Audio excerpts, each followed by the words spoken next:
anterior, estávamos abordando a questão do esquecimento das ofensas, das mágoas. Hilário, você comentou a respeito das mágoas antigas de muitos anos. Como que podemos lidar, administrar essas mágoas antigas que parece que já fazem parte do nosso ser? O principal, né, a recomendação é que a gente nunca segure essas mágoas, né? O principal é jamais levar as mágoas consigo. Que a mágoa fique o mais próximo possível, ou o menor tempo possível com a gente. Que ela seja digerida o quanto antes. Estou falando do processo de ansiedade, meu Deus do céu, eu tenho que me livrar disso aqui. Mas que a gente, o quanto antes, se ocupe em trabalhar aquilo. Porque a ofensa é natural, não há pessoa na Terra que não se ofenda, que não se doa. Nós somos assim, o orgulho ainda faz muito parte do nosso, está muito íncito na nossa intimidade. Tem até a questão da sensibilidade, né? Tem dias que estamos mais sensíveis. Lógico. Tem dia que a gente aceita tudo, outros dias que a gente se ofende por qualquer coisa, né? Mas o importante é que a gente se ocupe. Por quê? Porque o espírito que tem consciência que ele está na Terra para progredir e que ele está no local em que ele deve progredir, utilizando dos acontecimentos para isso, como formas de ensinamento, como formas de reajustamento, ele sabe que não há efeito sem causa, que não há acontecimentos pelo acaso e que muitas vezes os acontecimentos advêm justamente do mau uso do livre-arbítrio do seu companheiro de jornada, de um conhecido, um desconhecido. Ponto.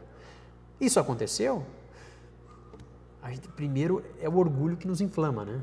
A raiva, os sentimentos vis, o desejo de vingança, a contrariedade que nos machuca, que nos causa distonia mental. Mas se a gente tomar no primeiro momento, quanto antes, a ideia de que eu não posso levar isso para a minha vida. Isso tem que ficar o quanto antes, eu tenho que me afastar, me separar dessa situação. Então, primeiro passo, evitar carregar mágoas por um segundo sequer. Mas se ela vem já de anos, eu tenho obrigação de digerir aquilo quanto antes.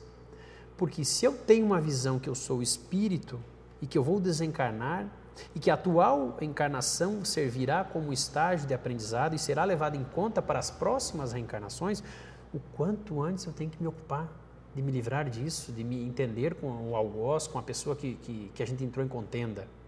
Porque isso é profilático para o meu espírito. Primeiro, sob o ponto de vista até orgânico, eu gosto de me sentir saudável. Então, só por isso, eu posso ser até somente materialista. Eu não acredito em reencarnação, não acredito em espírito. Mas eu quero ter saúde. Só pelo bem-estar físico, só pelo bem-estar físico e emocional. Eu quero ser mais bonito, ser mais bonito, ser mais jovial. Ter menos rugas. Com certeza. Agora, a pessoa que carrega o lixo, a ofensa consigo nas costas, ela tem as costas mais arqueadas, os ombros mais encolhidos. Dores. E está produzindo, gota a gota, cânceres para o futuro. Por quê? O Shakespeare tem uma frase assim fenomenal. Quem guarda mágoa faz a mesma coisa que tomar veneno e esperar que o outro morra envenenado. Quem guarda mágoa toma veneno. A gente toma veneno e quer que o outro morra, mas a gente está se intoxicando, a gente vai ficando tão ruim, vai ficando tão doente e vai vendo o outro, é como se dissesse, meu Deus, não está fazendo efeito. Ele não está morrendo, ele não está passando mal e eu estou me acabando. E é isso. E é uma realidade. Shakespeare foi pontual ali. Porque é isso que acontece. Muitas vezes as pessoas, no momento da vida, eu tenho um câncer, mas eu comia tão bem, eu só comia comida macrobiótica, eu não comia carne, eu não tomava refrigerante, eu não fumo, eu não bebo. Mas você joga uma carga de toxina, você jogou nos últimos 20 anos, porque você tinha raiva daquela vizinha, daquela irmã, daquela comadre, da mãe, do pai, da tia. A gente é a farmácia, mas também é o veneno. E às vezes esse sentimento é mobilizado por coisas corriqueiras. Né? Quantas bobagens a gente vê na vida, a televisão até se especializou em retratar bobagem. Que as pessoas levam, eu vou matar aquela vizinha, eu vou destruir ela, porque não sei o quê. E às vezes, em vez de deixar para os filhos heranças positivas, além do patrimônio, as pessoas, eu quero deixar um patrimônio para o meu filho. Se os pais e mães se ocupassem em deixar patrimônios morais para os filhos, ensinamentos para os filhos, a nossa sociedade seria bem melhor. Pois é, eu acho que vale a pena, Hilário, você comentar um pouco sobre isso, né?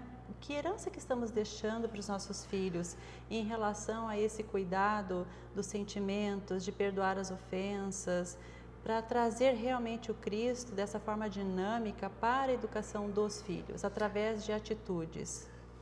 Essa última palavra, atitude, né? Como educar um filho se eu não sou educado? Eu falo, meu filho, não guarde mágoa. Mas não há um filho que não perceba um pai ou uma mãe que guardam ou não guardam mágoa. Um filho sabe se uma mãe ou um pai são rancorosos ou não. Um filho sabe, por mais tenra a idade que tenha, sabe como é o pai. Então é pelas atitudes dos pais, principalmente, que vai propiciar eco na educação da criança. Porque se eu sou um pai rancoroso, vingativo, agressivo e digo ao meu filho, não seja agressivo, meu filho, não seja rancoroso, não guarde mágoa. Mas o filho sabe, mas você odeia o teu irmão, pai. Faz 15 anos que você chama ele disso ou daquilo. Então, quer dizer, é aquela hipocrisia na educação que não vai fazer sentido. Eu preciso me educar para estar capacitado a educar outros. Enquanto eu achar que educação é só para os filhos, é para a vizinha, é para o vizinho, que gentileza, o meu vizinho de apartamento tem que ser gentil comigo. Ah, mas a minha preocupação com a gentileza que eu dispenso aos demais, eu continuo sendo agressivo, mal educado, exagerado, eu falo ao celular, eu fumo, eu não respeito o ambiente dos outros, mas quero ser respeitado. Na maior contrariedade que o mundo direciona para mim, eu me rebelo, eu reclamo das autoridades. Então, que a nossa herança para os filhos, primeiro, seja a herança da vivência que nós demonstramos e exemplificamos de que aquilo que a gente quer que eles façam, a gente já faz. Seja verdadeiro. Exatamente. Né? O Alain adota uma frase que eu acho maravilhosa, né? Que é internalizar o Cristo em nós, né? Trazer o Cristo para dentro de nós. O Cristo está longe das famílias. Isso é uma outra herança que a gente deveria se preocupar. Que meu filho, independentemente da religião, da vinculação religiosa que tenham no futuro, na vida adulta, mas que todos, como é a doutrina espírita, tenham Cristo. A doutrina espírita ela é fundamentada no Evangelho do Cristo. Os postulados morais estão todos sobre o Evangelho cristão.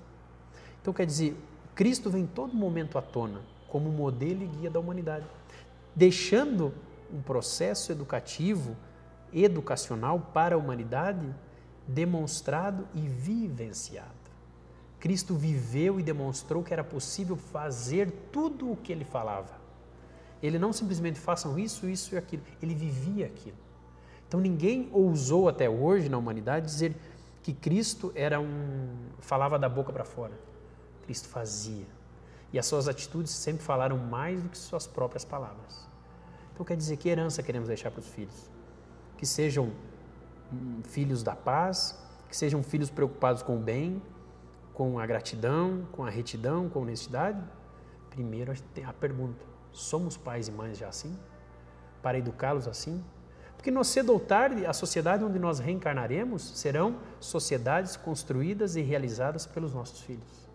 E muitas vezes pode ser que a gente venha como filho do atual filho, neto do atual filho, mas nós nos encontraremos em várias circunstâncias familiares ainda e estaremos recebendo a educação que demos no passado. Então a vida é sempre essa roda de responsabilidades. Nós estamos em cima, a roda kármica que o budismo fala, uma hora estamos embaixo, mas estamos com a obrigação de vivenciar nos mais diversos matizes da vida, como pais, como filhos, como esposo, como marido, como esposa. É a oportunidade de passarmos em todos os estágios da vida, nos especializando nos mais diversos âmbitos. Então, quer dizer, a pergunta que a gente deve fazer primeiro para a gente, eu sou um espírito educado? Eu realizo em mim valores que eu acho necessários para uma sociedade de bem, de paz? Então sim. Então eu já tenho condição de trabalhar isso nos meus pequenos rebentos, para que sejam adultos, para que sejam espíritos melhores. Essa é a principal herança. Se eles vão ter fortuna, prédios, patrimônio, pouco importa.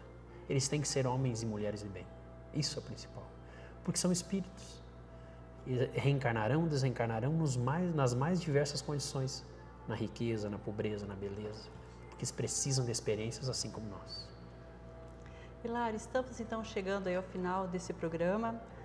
E eu gostaria que você desse uma dica de leitura, que você fizesse algum comentário sobre esse processo educacional dos filhos de acordo com a visão espírita. Tem um livro muito interessante que se chama Vereda Familiar, que é do Raul Teixeira, que aborda muito essas questões aí de trabalho na educação da juventude, da infância. É muito importante. E essa questão a respeito do esquecimento passado, as questões... há um capítulo muito interessante que eu li há poucos dias, que eu indico a leitura, que está em Obras Póstumas, de Allan Kardec, que completa o compêndio de 5 obras da doutrina espírita, e o título desse capítulo é Os Caminhos da Vida. Vale a pena a leitura, para mim trabalha muito essa questão do esquecimento do passado e por que é importante a gente ter a visão sob o ponto de vista de espíritos. A gente compreende melhor como as coisas funcionam e porquê das coisas. Então é uma dica de leitura, Obras Póstumas, esse capítulo, Os Caminhos da Vida, muito interessante. Ok, Hilário, muito obrigada pela sua colaboração, que foi muito importante. Obrigada, telespectador, por você estar nos ouvindo, e nós esperamos e desejamos que você possa usar todas essas dicas, todas essas reflexões para ascender no seu progresso nessa encarnação. Muito obrigada e até breve.